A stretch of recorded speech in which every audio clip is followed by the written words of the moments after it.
A bear finds a baby in a car crash, takes him to the forest, and what happens next will shock you. On a cold, misty evening in the mountains of Jackson, Wyoming, the Collins family SUV wound its way along a treacherous road. Michael Collins gripped the steering wheel tightly, his knuckles white with tension. His wife, Sarah, sat beside him, her eyes fixed on the road ahead. In the back seat, their 2-year-old son Noah slept peacefully, unaware of the perilous journey. The rain had started as a light drizzle, but was now coming down in sheets, obscuring Michael's vision. The rhythmic swish of the windshield wipers did little to calm his frayed nerves. They had been driving for hours, and fatigue was setting in. "Maybe we should pull over," Sarah suggested, her voice barely above a whisper. Michael shook his head. "We're almost there. Just a few more miles." If you found this story interesting, don't forget to subscribe to our channel and give it a like. Let's keep going. As they rounded a sharp bend, the SUV's tires lost traction on the wet asphalt. Michael tried to regain control, but it was too late. The vehicle spun wildly, careening off the road and down a steep embankment. It rolled several times before coming to rest on its side. The metal frame twisted and crushed against the trunk of a massive pine tree. For a moment, all was silent save for the gentle patter of rain on leaves. Then, a soft whimper broke through the stillness. Noah, still strapped in his car seat, began to cry softly, confused and frightened by the sudden chaos. Michael and Sarah lay unconscious, trapped in the wreckage. Blood trickled from a gash on Michael's forehead, while Sarah's arm was bent at an unnatural angle. The forest around them was dark and eerily quiet, with no sign of other vehicles or potential help. As Noah's cries grew louder, they echoed through the forest, carrying on the damp night air. And somewhere in the darkness, something stirred. A massive shape emerged from the shadows, drawn by the sound of distress and the scent of blood. A grizzly bear, the undisputed king of this wilderness, lumbered towards the crash site. Its powerful muscles rippled beneath its thick fur as it approached the wreckage cautiously. The bear's keen nose twitched, taking in the unfamiliar scents of gasoline, rubber, and human blood. Noah's cries subsided as the bear drew near, replaced by a wide-eyed fascination. The toddler watched in awe as the enormous creature peered into the shattered window, its hot breath fogging the glass. With surprising gentleness, the bear used its massive paws to pry open the crumpled door. It sniffed at Noah, who remained perfectly still, transfixed by the animal's presence. Then, in a move that defied all natural instincts, the bear carefully extracted the car seat from the wreckage, Noah still securely strapped inside. Cradling the car seat in its powerful jaws, the bear turned and lumbered back into the forest. Within moments, the crash site was swallowed up by the darkness, leaving no trace of the miraculous rescue that had just taken place. Hours passed before the wail of sirens pierced the night. Emergency vehicles arrived at the scene, their flashing lights illuminating the grim tableau. Paramedics worked tirelessly to free Michael and Sarah from the wreckage, relieved to find them both alive, albeit seriously injured. But as they searched the vehicle, a chilling realization set in. Noah was nowhere to be found. The discovery of large bear tracks near the crash site sent a wave of horror through the rescue team. The implications were too terrible to contemplate. As dawn broke over the mountains, news of the accident and the missing child spread like wildfire through the small town of Jackson. The community rallied, organizing search parties and praying for a miracle. Little did they know that deep in the heart of the wilderness, an unlikely guardian was watching over young Noah Collins. In the depths of the forest, far from the reach of civilization, the grizzly bear carried Noah to a secluded cave. The massive animal moved with surprising care, ensuring the car seat remained stable in its powerful jaws. As they entered the dark, musty interior of the cave, Noah's eyes widened with a mix of fear and fascination. The bear gently set the car seat down on a bed of soft moss and leaves. Noah, still securely strapped in, watched as the enormous creature circled the small space, sniffing and grunting softly. Despite the extraordinary circumstances, the toddler showed no signs of distress. Instead, A look of wonder spread across his young face. As the first rays of dawn filtered into the cave, Noah began to stir. His tiny hands reached out towards the bear, which had settled down nearby. The animal's dark eyes met Noah's, and in that moment, an inexplicable connection formed between them. The bear's massive paw, capable of felling a full-grown elk with a single swipe, now moved with incredible gentleness. It carefully unclasped the straps of the car seat, freeing Noah from his confinement. The toddler crawled out, his movements clumsy but determined. Noah's tiny hand reached out, touching the bear's coarse fur. Instead of recoiling, the animal leaned into the touch, emitting a low, rumbling sound that seemed to vibrate through the cave. Noah giggled, the innocent sound echoing off the stone walls. As the day progressed, the bear left the cave periodically, returning with berries and roots. It chewed the food carefully before offering it to Noah, who accepted the strange meal without hesitation.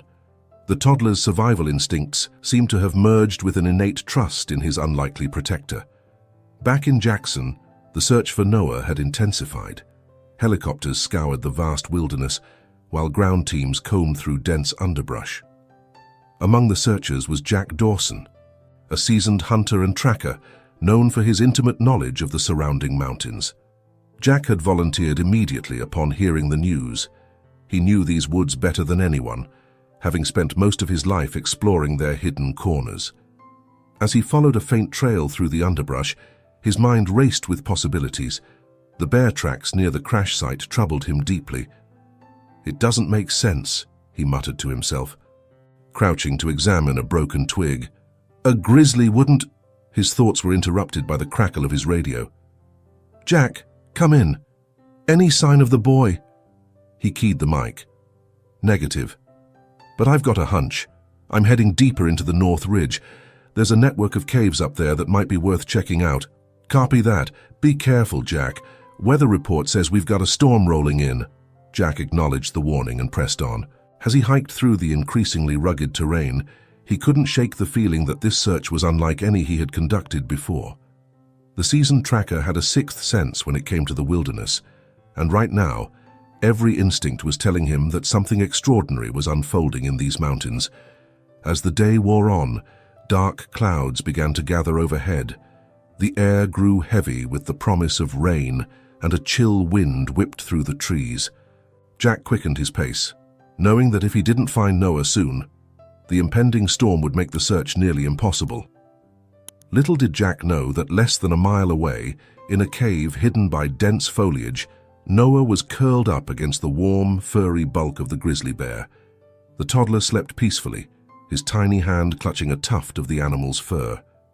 Outside, the first raindrops began to fall, heralding the arrival of a storm that would test the limits of human perseverance and animal instinct alike. As thunder rumbled in the distance, the bear raised its massive head, alert to the changing weather. It nuzzled Noah gently, as if reassuring the sleeping child that he was safe. In that moment, the lines between wild animal and protective guardian blurred, setting the stage for a remarkable tale of survival and unlikely companionship. The sky darkened ominously as the storm rolled in over the mountains.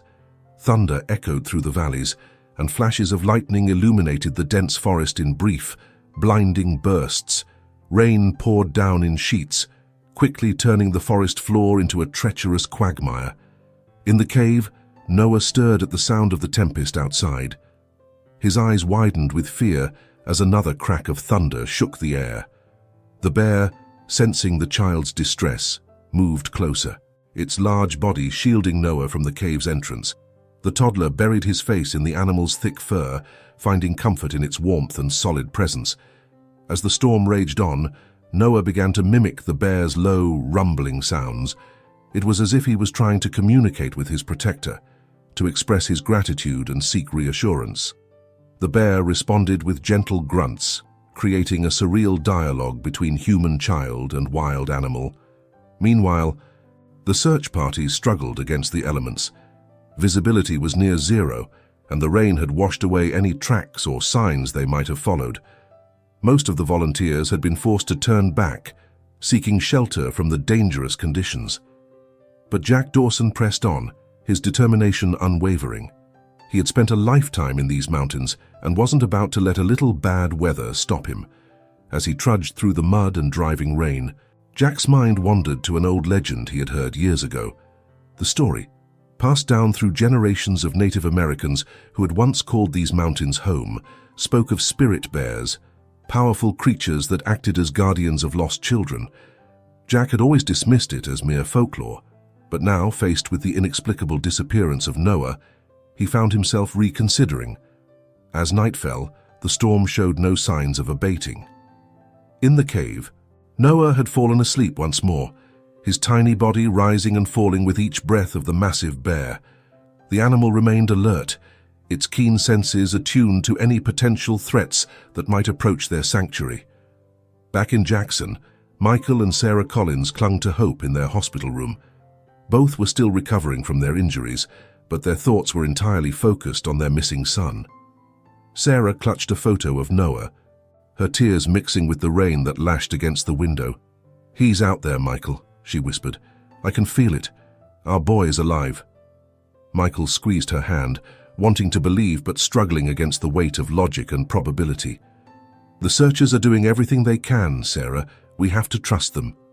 As the night wore on, the storm began to subside. The rain softened to a gentle drizzle, and the wind died down to a whisper. In the pre-dawn light, broken twigs, disturbed earth, and half-eaten berries formed a path that only the most skilled tracker would be able to follow, and Jack Dawson was indeed skilled. As the sun rose, burning away the last of the storm clouds, he picked up the trail. His eyes narrowed as he examined the signs, his mind struggling to make sense of what he was seeing. "It's not possible," he muttered to himself. But the evidence was clear. A bear had passed this way, and it wasn't alone. There were signs of a smaller presence, a human child. Jack's heart raced as he radioed in his findings. "Base camp, this is Dawson. I've got a trail. You're not going to believe this, but I think the boy might be with a bear." The response was immediate and incredulous. "Jack, are you sure? That's impossible." "I know what it sounds like," Jack replied, his eyes never leaving the trail. "But I'm telling you, something extraordinary is happening out here. I'm going to keep following the trail. Send backup if you can, but tell them to approach with extreme caution. We don't want to startle the bear if it really is with Noah." As Jack set off once more, following the bizarre trail, he couldn't shake the feeling that he was on the verge of witnessing something truly remarkable. Little did he know that his journey would not only lead him to Noah, but also challenge everything he thought he knew about the relationship between humans and the wild. As Jack Dawson trudged through the forest, following the perplexing trail left by Noah and the bear, his mind drifted back to a story his grandfather had told him years ago. It was a tale that had been passed down through generations, a legend of the mountains that Jack had always dismissed as mere folklore. According to the story, these mountains were once home to a tribe that lived in harmony with nature. They believed that certain animals, particularly bears, possessed a spiritual connection to the land and its people. These guardian bears were said to protect lost children, guiding them safely back to their families.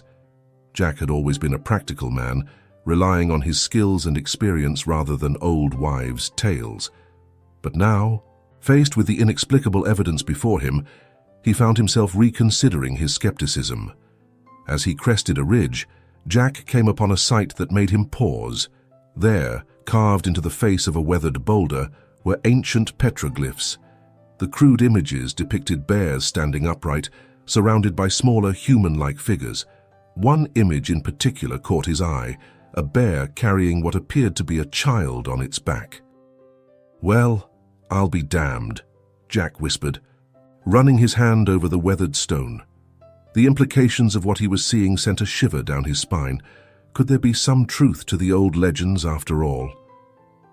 Meanwhile, deeper in the forest, Noah and his unlikely guardian continued their journey. The bear moved with purpose, as if following some unseen path. Noah, still perched on the animal's broad back, had begun to vocalize in a series of grunts and low sounds, mimicking the bear's own vocalizations. The toddler's behavior was changing in subtle but noticeable ways. He moved with more confidence on all fours, his movements becoming more fluid and animal-like. When the bear stopped to forage, Noah would climb down and imitate its actions, using his small hands to dig for roots or pick berries. As the day wore on, the odd pair approached a swift-moving river. The bear paused at the water's edge, seeming to consider its options. Noah, sensing the animal's hesitation, patted its fur reassuringly. The gesture was so human, yet in this context, it seemed to bridge the gap between two worlds. The bear entered the water carefully, Noah clinging tightly to its fur. As they crossed the rushing current, the toddler's laughter rang out, a joyous sound that echoed off the canyon walls. It was a moment of pure, unbridled happiness, a child finding delight in the midst of what should have been a terrifying ordeal. Back in Jackson, the search effort had taken on a new urgency.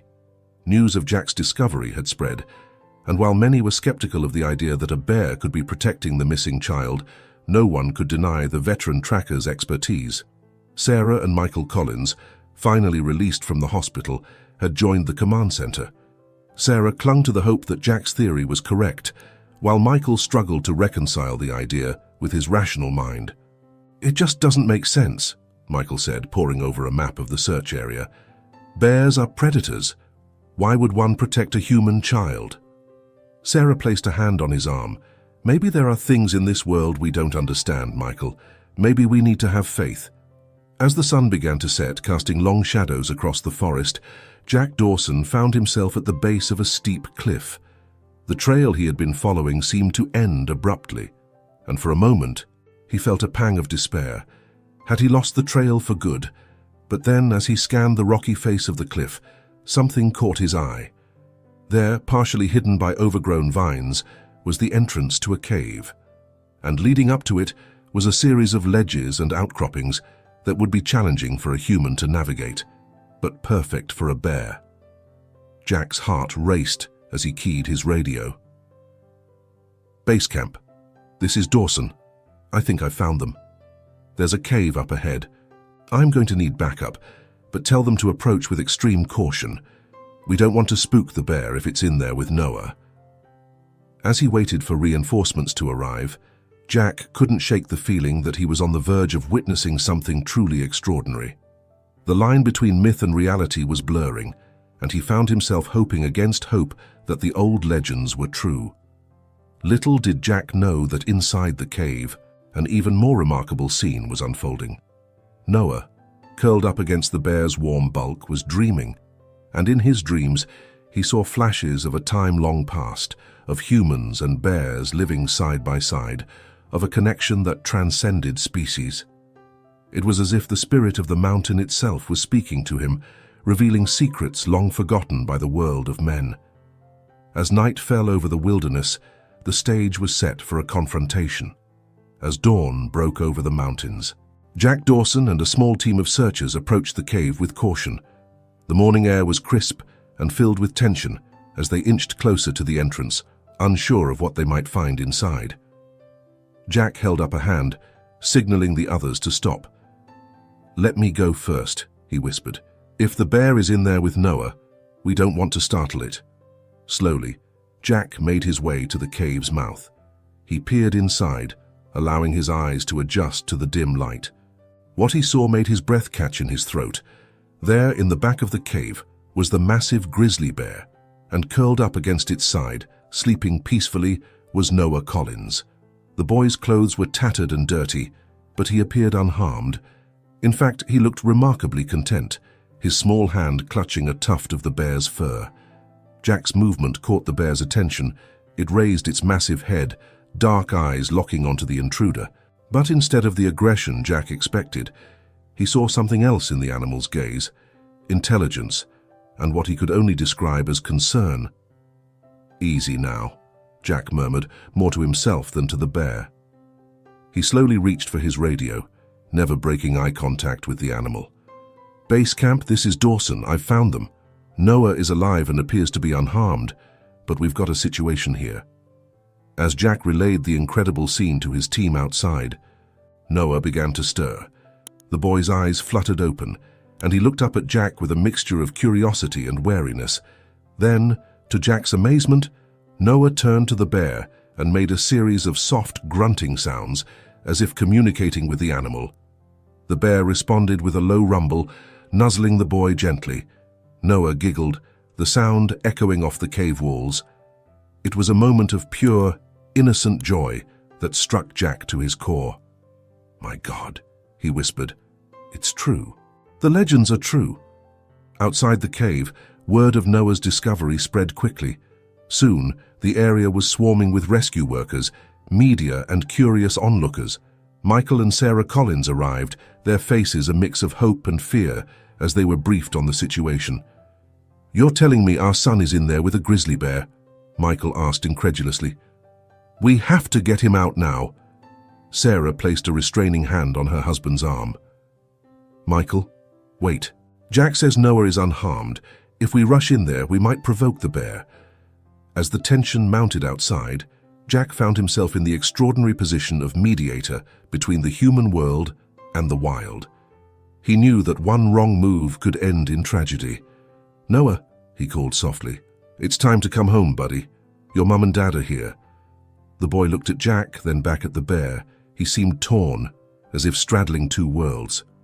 The bear, sensing the child's distress, made a soft, chuffing sound and gently nudged Noah towards Jack. Slowly, Noah began to crawl towards the cave entrance, but he stopped halfway, turning back to the bear with a whimper. To Jack's amazement, the massive animal lumbered forward, staying close to Noah as if to reassure him. As they emerged from the cave, a collective gasp went up from the assembled crowd. The sight of the small boy walking alongside the enormous grizzly bear was something out of a fairy tale. Sarah broke away from the group, running towards her son. "Noah!" she cried, tears streaming down her face. The bear tensed, a low growl rumbling in its throat. But Noah placed a tiny hand on its fur, making those same grunting sounds Jack had heard in the cave. Miraculously, the bear relaxed. Noah toddled the last few steps into his mother's arms. Sarah scooped him up, holding him tight as Michael joined them. The family reunion was tearful and joyous, a moment of pure relief and happiness. But Noah kept looking back at the bear, making soft sounds of distress. The animal stood its ground, watching the scene unfold with what Jack could only describe as sadness in its eyes. As wildlife officials moved in to tranquilize and relocate the bear, Jack made a split-second decision. "Wait," he called out. "This bear saved that child's life. It protected him when it could have easily. We owe it more than this." His words gave everyone pause. In that moment, looking at Noah in his parents' arms and the bear standing guard nearby, Jack realized that they were witnessing something truly extraordinary. A bridge between the human world and the wild, a connection as old as the mountains themselves. The question now was, how would they honor this remarkable bond, and what would it mean for the future of human-wildlife relations in Jackson Hole? In the days following Noah's miraculous rescue, the town of Jackson was abuzz with activity. The story of the boy and the bear had captured international attention, drawing media outlets and curious onlookers from around the world. The Collins family found themselves at the center of a whirlwind of interviews, medical checkups, and debriefings. Noah, for his part, seemed largely unfazed by the commotion.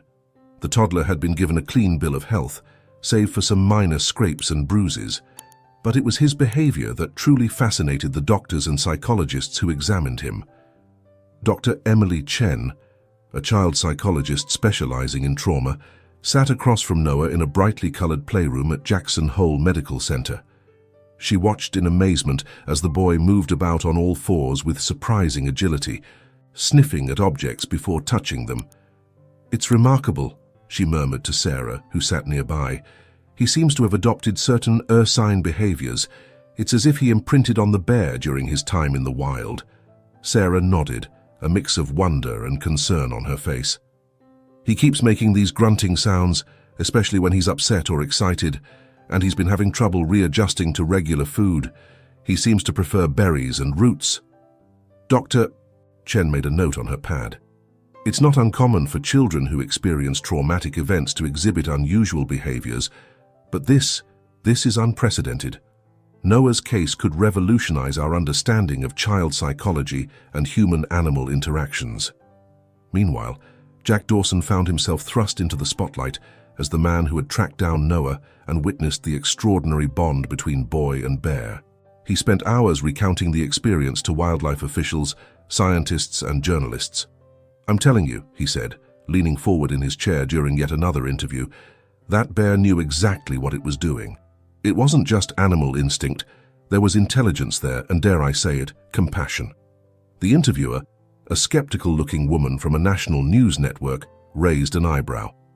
"Mr. Dawson, are you suggesting that this grizzly bear, a known predator to us, consciously chose to protect a human child?" Jack met her gaze steadily. "I know how it sounds. If I hadn't seen it with my own eyes, I wouldn't believe it either. But yes, that's exactly what I'm saying. And I think it goes deeper than that. I think we're dealing with something ancient, something that connects us to these mountains and the creatures that live here." As Jack spoke, his mind wandered to the petroglyphs he had discovered during his search. He had kept that information to himself so far, unsure of how to explain it without sounding completely unhinged. Back at their home, Michael Collins was struggling to reconcile the miracle of his son's return with the bizarre circumstances surrounding it. He stood at the window, watching Noah play in the backyard. The boy was crouched by a cluster of bushes, methodically picking and eating berries. "He's still not using his words," Michael said softly as Sarah joined him. "It's like he's forgotten how to speak." Sarah slipped her arm around her husband's waist. "Give him time, Michael. Dr. Chen says his speech should return as he readjusts. We just need to be patient." Michael nodded, but his brow remained furrowed with worry. "And what about the bear? The wildlife officials are talking about relocating it. After what it did for Noah, it feels wrong somehow."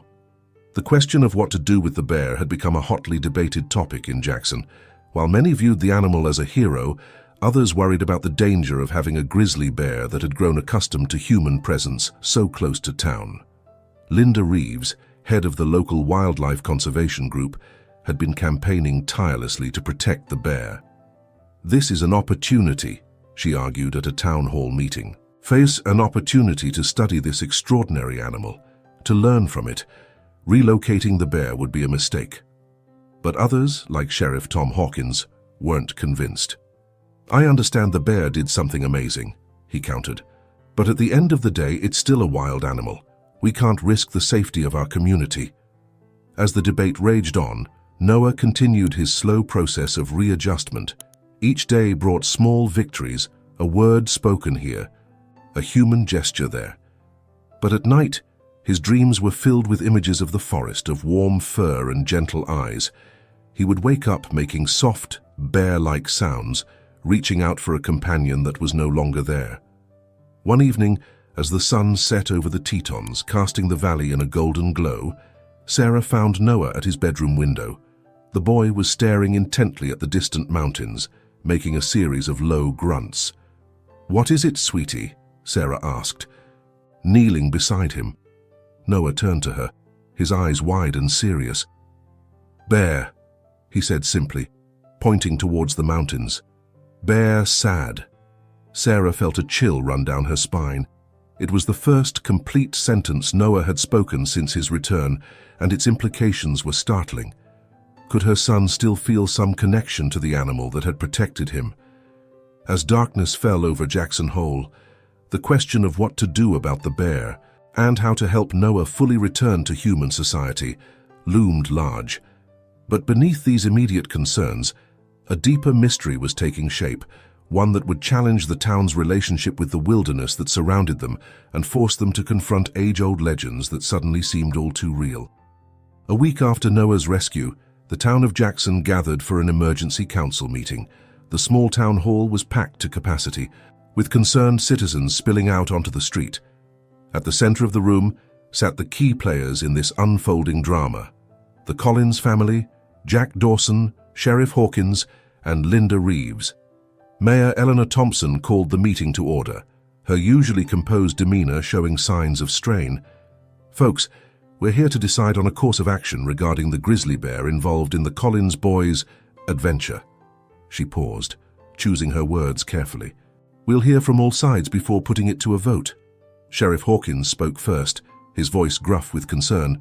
"Look, I understand this bear did something remarkable, but we can't ignore the potential danger. Grizzlies are apex predators. Having one this comfortable around humans is a recipe for disaster." Murmurs of agreement rippled through the crowd. Linda Reeves stood up next, her eyes blazing with passion. "This isn't just any bear," she argued. "And this animal demonstrated behavior that goes against everything we thought we knew about grizzlies. It's a unique opportunity for research, for understanding. Relocating or, God forbid, euthanizing this bear would be a tragic mistake."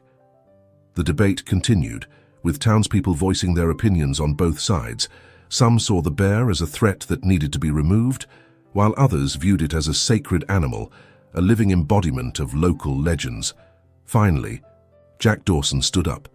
The room fell silent, all eyes turning to the man who had witnessed the extraordinary bond between boy and bear firsthand. "I've spent my whole life in these mountains," Jack began, his voice steady. "I've tracked bears, hunted them, respected them as part of the natural order. But what I saw in that cave, it was something different, something special." He paused, taking a deep breath. "I found something during my search for Noah. Ancient petroglyphs showing bears protecting human children. I think we're dealing with something older than any of us understand." A hushed whisper swept through the room. Mayor Thompson leaned forward, her interest piqued. "What are you suggesting, Mr. Dawson?" Jack met her gaze. "I'm suggesting we consider a third option. Instead of relocating the bear or leaving it to roam free, what if we created a protected area? A sanctuary where the bear could live undisturbed, but where we could also study it, learn from it, maybe even reconnect with something we've lost." The idea hung in the air, radical yet somehow fitting. It was Linda Reeves who broke the silence. "A sanctuary? Yes, we could make it a research station, bring in experts from around the world. For it could put Jackson on the map as a leader in wildlife conservation and research." As the room buzzed with this new possibility, all eyes turned to the Collins family. Michael stood up, clearing his throat. "A week ago, I would have said this was crazy. But seeing how this experience has affected Noah, how he's still connected to that bear somehow, I think Mr. Dawson might be onto something." Sarah nodded in agreement, holding Noah close. The boy, who had been unusually quiet throughout the meeting, suddenly pointed towards the window. "Bear," he said clearly. "Bear, come." A hush fell over the room. Sheriff Hawkins moved towards the window, his hand instinctively moving to his holster. But what he saw made him freeze in his tracks. There at the edge of the town stood the grizzly bear. It made no move to come closer, simply standing there as if waiting, as if it knew its fate was being decided. Mayor Thompson stood up, her decision made. "I think we've all just witnessed something remarkable. I propose we put Mr. Dawson's sanctuary idea to a vote. All in favor." Hands rose throughout the room, a clear majority. Even Sheriff Hawkins, after a moment's hesitation, raised his hand. "Then it's decided," the mayor announced. "We'll create a protected area for the bear, with a research station to study this extraordinary animal. Mr. Dawson, Ms. Reeves, I'd like you to head up this project." As the meeting adjourned, people filed out of the town hall buzzing with excitement and trepidation about this bold new plan. Jack found himself shaking hands and accepting congratulations, still somewhat stunned by the turn of events. Outside Holt, he noticed Noah tugging on his parents' hands, trying to lead them towards the edge of town where the bear had been spotted. Without a word, Jack fell into step beside them. As they approached, the bear turned its massive head towards them. Noah broke free from his parents' grasp, toddling forward with surprising speed. Michael made a move to stop him, but Sarah held him back, her eyes wide with a mixture of fear and wonder. Noah stopped a few feet from the bear, making a series of soft grunts. The animal responded with a low rumble, lowering its head to the boy's level. For a moment, child and beast regarded each other, a silent communication passing between them. Then, slowly, the bear turned and lumbered back towards the forest. Noah watched it go, a small smile on his face. "Bear happy," he said softly. "Bear home." As they stood there, watching the grizzly disappear into the twilight, Jack felt a profound sense of rightness settle over him. They were embarking on something unprecedented, something that would challenge their understanding of the natural world and their place in it. But looking at Noah, at the peace on the boy's face, Jack knew they were on the right path. Whatever mysteries lay ahead, whatever challenges they would face in creating this sanctuary, they were honoring something ancient and powerful, a connection between humans and the wild that had been lost but not forgotten. As the stars began to twinkle overhead, Jack made a silent promise to the mountains, to the bear, and to Noah. He would see this through, no matter what. The adventure, it seemed, was only just beginning. In the months that followed the town meeting, the outskirts of Jackson Hole underwent a remarkable transformation. The proposed sanctuary for the grizzly bear, dubbed Noah's Haven by the locals, took shape with surprising speed. Jack Dawson found himself at the center of this whirlwind of activity. Working closely with Linda Reeves and a team of wildlife experts, he helped design a space that would allow for close observation of the bear while maintaining its natural habitat. "We want to disturb its routine as little as possible," Jack explained during a site visit with Mayor Thompson. "The whole point is to learn from this animal in its natural state." The sanctuary sprawled over several acres of dense forest and meadowland, encircled by a high-tech, virtually invisible fence. Observation posts were strategically placed throughout the area, equipped with state-of-the-art cameras and sensors. As word spread about the unique project, it attracted attention from far beyond the borders of Wyoming. Scientists, conservationists, and even a few celebrities expressed interest in the sanctuary. Donations poured in, allowing for the construction of a cutting-edge research facility on the sanctuary's periphery. Dr. Elena Rodriguez, a renowned expert in animal behavior from the University of California, arrived in Jackson to head up the research team. Her eyes sparkled with excitement as she toured the facility with Jack. "This is unprecedented," she marveled, reviewing the data from the first few weeks of observation. "The bear's behavior continues to defy our understanding of grizzly social structures. It's almost as if it's waiting for something." Jack nodded, his brow furrowed in thought. "I've noticed that too. It keeps returning to the spot where we last saw it with Noah. Do you think it misses him?" Dr. Rodriguez shook her head in amazement. "A year ago, I would have said that was impossible, but now, I'm not sure of anything anymore." As the sanctuary took shape, Noah continued his own remarkable journey of recovery and adaptation. His parents had enrolled him in a special program designed by Dr. Chen, which combined traditional therapy with carefully supervised visits to the sanctuary's periphery.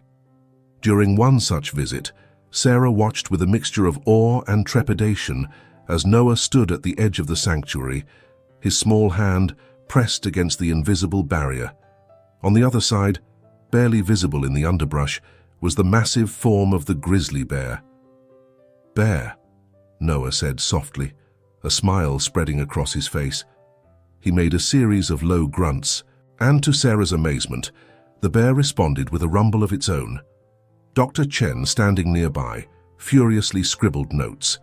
"The level of communication between them is extraordinary," she murmured. "It's as if they've developed their own language." As weeks turned into months, the sanctuary became a hub of activity. Researchers from around the world flocked to Jackson, eager to study this unique relationship between human and bear. The town itself experienced an economic boom, with new hotels and restaurants springing up to accommodate the influx of visitors. But not everyone was thrilled with these developments. A vocal minority, led by a local rancher named Hank Grimes, protested the sanctuary's existence. "It ain't natural," Hank grumbled during a town hall meeting. "We're messin' with the order of things. That bear belongs in the wild, not some glorified zoo." Despite these objections, the sanctuary continued to thrive, and at its heart was the grizzly bear, which had been affectionately named Guardian by the research team. One crisp autumn morning, Jack stood at his favorite observation post, watching Guardian through high-powered binoculars. The bear was in a clearing, seemingly engaged in an elaborate series of movements. "What do you make of this, Doc?" Jack asked, handing the binoculars to Dr. Rodriguez. She watched for a moment, her eyebrows rising in surprise. "It almost looks like a dance. Some bear species are known to engage in rhythmic movements, but I've never seen anything like this in grizzlies." As they watched, Guardian rose onto its hind legs, swaying gently. It was a mesmerizing sight, powerful yet oddly graceful. Suddenly, an alarm blared through the facility. Jack grabbed his radio. "What's going on?" "We have a breach at the south entrance," came the frantic reply. "It's the Collins boy. He's inside the sanctuary." Jack's heart raced as he and Dr. Rodriguez rushed towards the south entrance. How had Noah gotten past the security measures? And more importantly, what would Guardian do? As they approached the clearing, they saw Noah standing in the center, face to face with Guardian. The massive bear had lowered itself to all fours, watching the boy intently. "Noah!" Sarah's frightened voice carried from the sanctuary's edge, where she was being held back by security personnel. But Noah showed no fear. Instead, he began to move, mimicking the swaying motion they had seen Guardian perform earlier, and to everyone's astonishment, the bear joined in, creating a surreal dance between child and beast. Jack and Dr. Rodriguez watched in awe, barely daring to breathe. This moment, this impossible dance, seemed to embody everything the sanctuary stood for, a bridge between two worlds, a challenge to everything they thought they knew about the relationship between humans and wild animals. As the dance concluded, Noah placed his small hand on Guardian's snout. The bear rumbled softly, then gently nudged the boy towards the sanctuary's exit. Once Noah was safely back with his parents, a stunned silence fell over the gathered crowd. It was Jack who finally broke it, turning to Dr. Rodriguez with a wry smile. "Well, Doc," he said, "I think we're going to need a bigger research grant." As news of Noah's dance with Guardian spread, it sparked a global conversation about human-animal relationships and our place in the natural world. The sanctuary, once a local curiosity, became a symbol of a new way of thinking about conservation and coexistence. And at the heart of it all was a boy and a bear, two unlikely friends who had reshaped the world's understanding of what was possible when humans and animals truly connected. As winter settled over Jackson Hole, blanketing the sanctuary in pristine white, the research team made a startling discovery. Dr. Rodriguez burst into Jack's office one frosty morning, her cheeks flushed with excitement. "Jack, you need to see this," she said breathlessly, spreading out a series of thermal imaging photos on his desk. "We've been monitoring Guardian's hibernation patterns and, well, look." Jack leaned in, his brow furrowed in concentration. The images showed the bear's den, a warm glow indicating Guardian's presence. But there was something else, a smaller heat signature, curled up next to the bear. "Is that—" Jack began, hardly daring to believe what he was seeing. Dr. Rodriguez nodded, her eyes wide. "A cub. Guardian has a cub." The news sent shockwaves through the sanctuary. Guardian, whom they had assumed was male based on its size and behavior, was actually a female, and she had been pregnant during her entire interaction with Noah. "This changes everything," Jack murmured, still staring at the images. A mother bear protecting a human child while carrying her own. "It goes against everything we thought we knew about bear behavior." As they discussed the implications of this discovery, Sarah Collins arrived for Noah's regular visit to the sanctuary. When Jack and Dr. Rodriguez shared the news, Sarah's hand flew to her mouth in surprise. "Noah knew," she whispered. "He's been talking about a bear baby for weeks. We thought it was just his imagination, but—" The revelation of Guardian's cub added a new dimension to the research. It raised countless questions about the bear's motivations and the depth of her apparent bond with Noah. The team worked tirelessly through the winter, monitoring the den and theorizing about what would happen when Guardian emerged with her cub in the spring. As the first signs of thaw appeared in the mountains, anticipation built within the sanctuary. Researchers and visitors alike waited with bated breath for Guardian to emerge from her den. It was Noah who first sensed the change.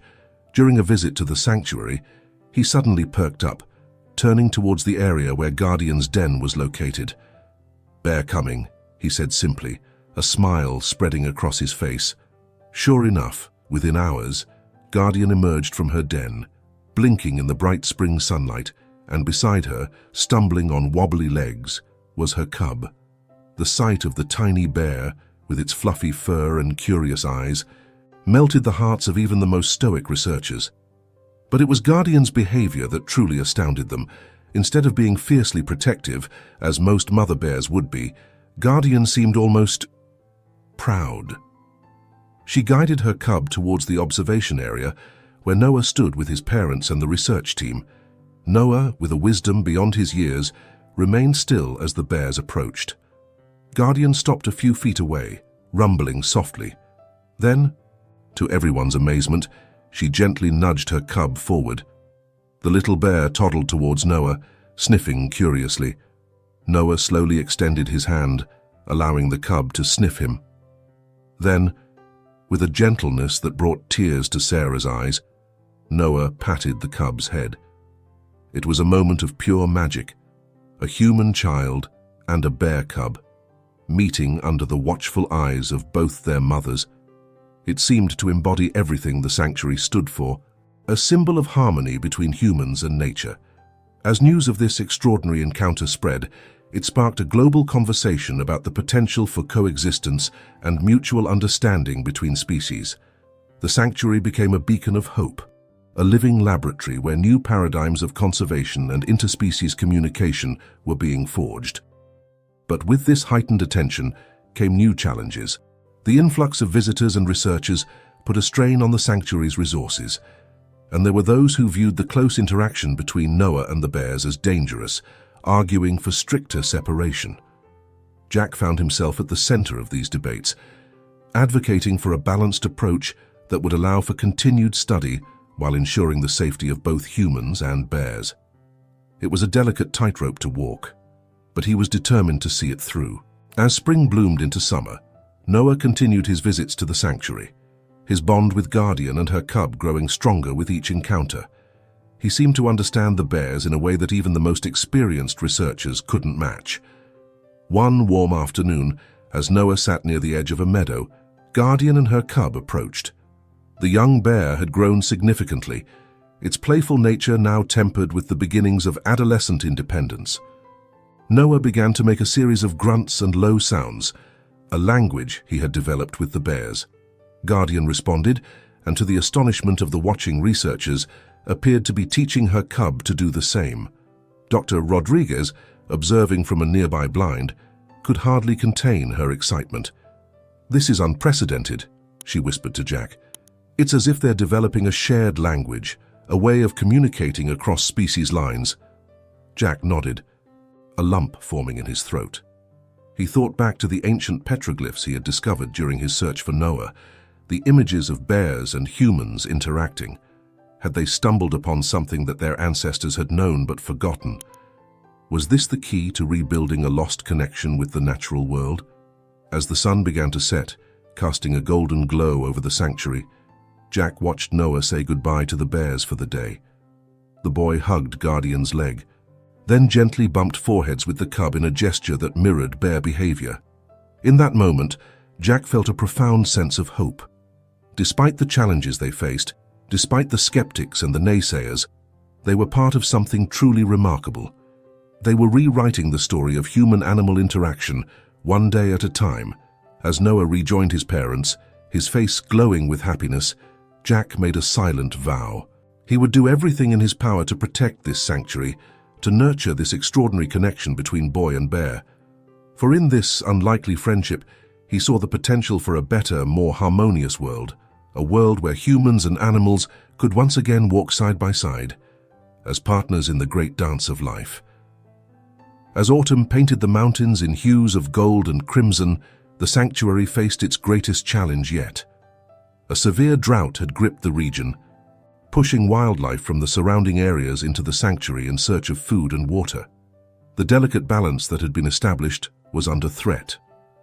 Jack stood at the main observation post, his face etched with concern as he surveyed the parched landscape.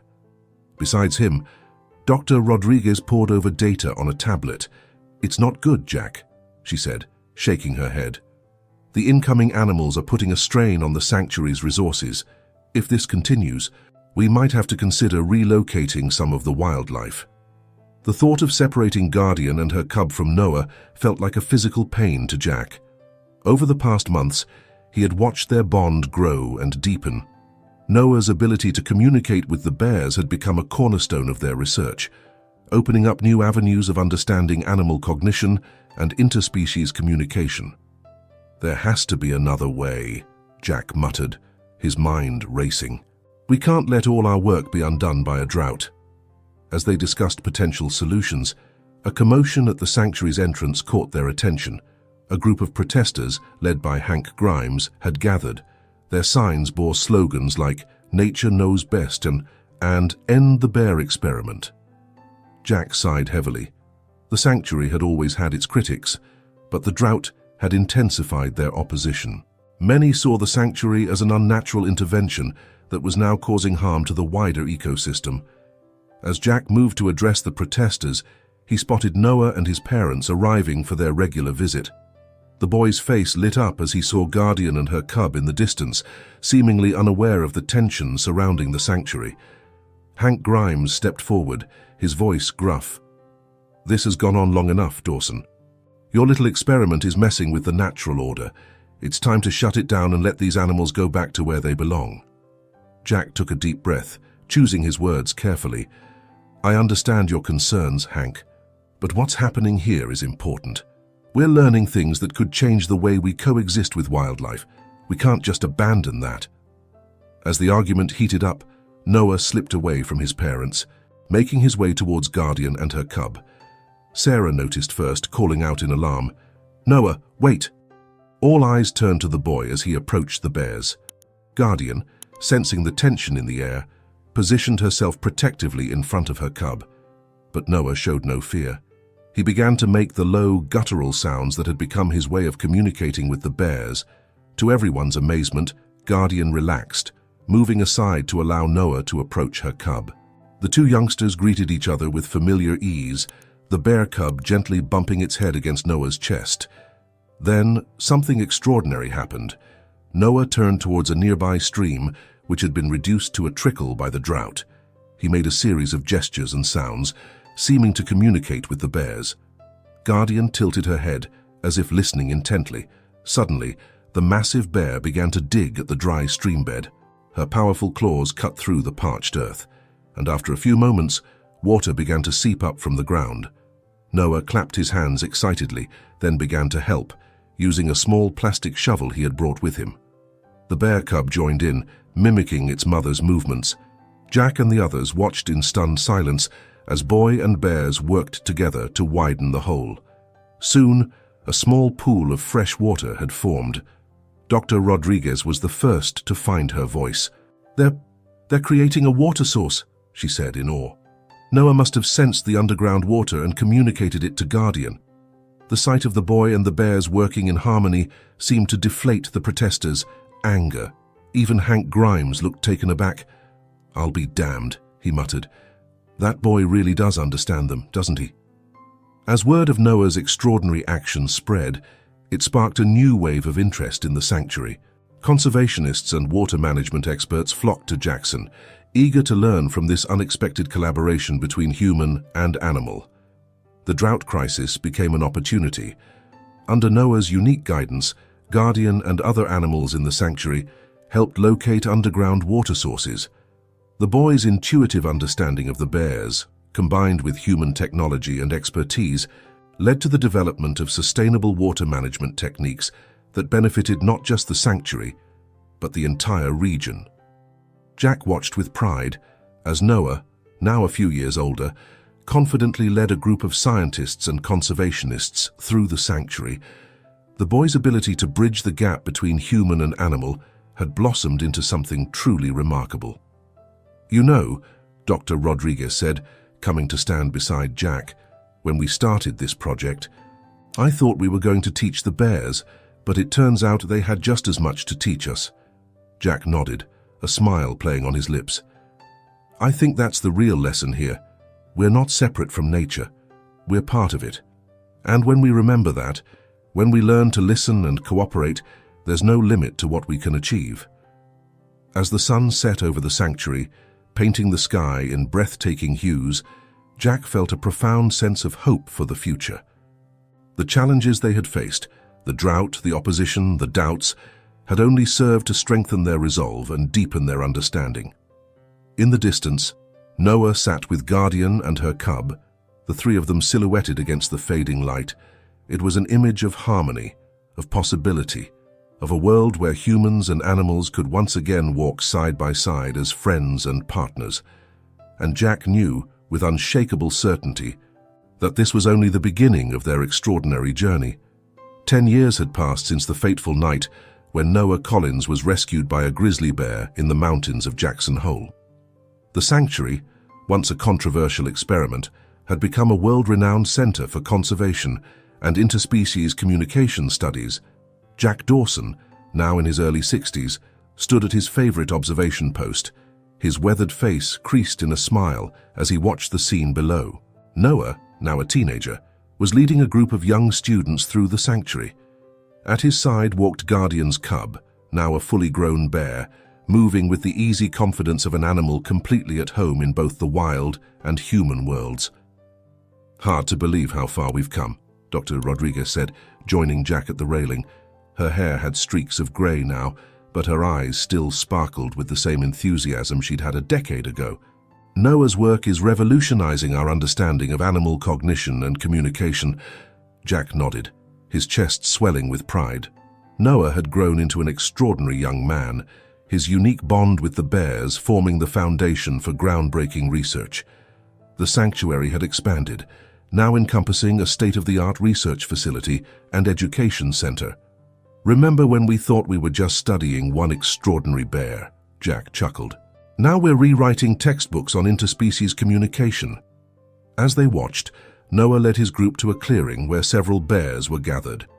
With a series of gestures and vocalizations, he seemed to introduce the students to the bears. The animals responded with curious sniffs and gentle grunts, showing none of the aggression one might expect from wild grizzlies. "It's not just the bears either," Dr. Rodriguez added. "Noah's techniques are being applied to conservation efforts worldwide. We've seen breakthroughs in elephant communication in Africa, wolf reintroduction programs in Europe." Their conversation was interrupted by the arrival of Sarah Collins. Though her hair had grayed and lines had formed around her eyes, she still moved with the energy of a woman half her age. "Jack, Eleanor," she greeted them warmly. "I hope I'm not interrupting." "Not at all," Jack replied. "We were just marveling at how far the sanctuary has come. How's Michael doing?" Sarah's smile faltered slightly. "He's good, still struggling a bit with Noah's chosen path, but he's coming around. I think seeing the global impact of Noah's work is finally helping him understand." The three of them stood in comfortable silence, watching as Noah concluded his lesson. The teenager hugged Guardian's grown cub goodbye before leading the awestruck students back towards the education center. "We're having a small gathering tonight," Sarah said after a moment. "To celebrate the sanctuary's 10th anniversary, we'd love for you both to come." As the sun began to set, casting a warm glow over the sanctuary, Jack found himself surrounded by familiar faces. The Collins home, perched on a hill overlooking the sanctuary, was filled with the people who had been instrumental in making this dream a reality. Noah, now a lanky teenager with his father's dark hair and his mother's piercing eyes, was the center of attention. He moved easily among the guests, discussing his latest research with scientists and sharing stories of his ursine friends with wide-eyed children. Jack watched him with a mixture of pride and wonder. He remembered the frightened toddler they had found in that cave, and marveled at the confident young man he had become. "Penny for your thoughts?" a gruff voice interrupted his reverie. Jack turned to find Hank Grimes standing beside him, a glass of whiskey in his weathered hand. "Hank," Jack nodded, surprised but pleased to see his old adversary. "Didn't expect to see you here." The old rancher shrugged. "Figured it was about time I saw what all the fuss was about. Got to admit, Dawson, you've done something special here." Before Jack could respond, Noah approached them, his face lighting up at the sight of the old rancher. "Mr. Grimes, I'm so glad you could make it. Did you get a chance to meet Aurora yet?" Hank's bushy eyebrows rose. Aurora, Noah grinned. Guardian's great-granddaughter. She was born this spring. Come on, I'll introduce you. As Noah led Hank away, chattering excitedly about the sanctuary's newest addition, Jack couldn't help but chuckle. The boy who could communicate with bears had also proven remarkably adept at bridging human divides. Later in the evening, as the party wound down, Jack found himself on the back porch with Michael Collins. The two men stood in companionable silence, looking out over the sanctuary. You know, Michael said after a while, for years I struggled with all this. I was so afraid for Noah, so sure that this unnatural connection with wild animals would lead to tragedy. He paused, taking a sip of his drink. But seeing him now, the work he's doing, the lives he's changing, I've never been more proud. Jack clasped Michael's shoulder. He's an extraordinary young man. You and Sarah should be proud. As if summoned by their conversation, Noah joined them on the porch. Dad, Jack, come quick. Aurora's at the edge of the sanctuary. I want you to meet her. The three of them made their way down to the sanctuary's perimeter. There, just beyond the invisible barrier, stood a young grizzly bear. Her fur was a rich brown, her eyes intelligent and curious. Noah made a series of soft grunts and gestures. Aurora responded, moving closer to the barrier. Then, to Jack's amazement, she rose up on her hind legs and placed a paw against the invisible fence. Noah mirrored the gesture, his hand seeming to meet the bear's paw despite the barrier between them. She says hello, Noah translated, his voice filled with wonder and joy. She says she's honored to meet her great-grandmother's friends. As Jack watched this impossible interaction between human and bear, he felt a profound sense of hope for the future. The sanctuary had started as a wild idea, a desperate attempt to honor an unlikely friendship between a lost boy and a maternal bear. It had grown into something far greater, a beacon of hope for a new kind of relationship between humans and the natural world. In that moment, with the stars twinkling overhead and the gentle sounds of the forest surrounding them, Jack knew that their work was far from over. But he also knew that with Noah leading the way, bridging the gap between species, anything was possible. The legacy of a boy and his bear was just beginning to unfold, and its impact would be felt for generations to come. As dawn broke over the sanctuary on a crisp autumn morning, Noah Collins stood at the edge of a familiar clearing. At 25, he had grown into a tall, lean man with a quiet confidence that belied his years. Beside him stood Jack Dawson, now in his 70s but still sharp-eyed and spry. "Are you sure about this, Noah?" Jack asked, his voice a mix of concern and excitement.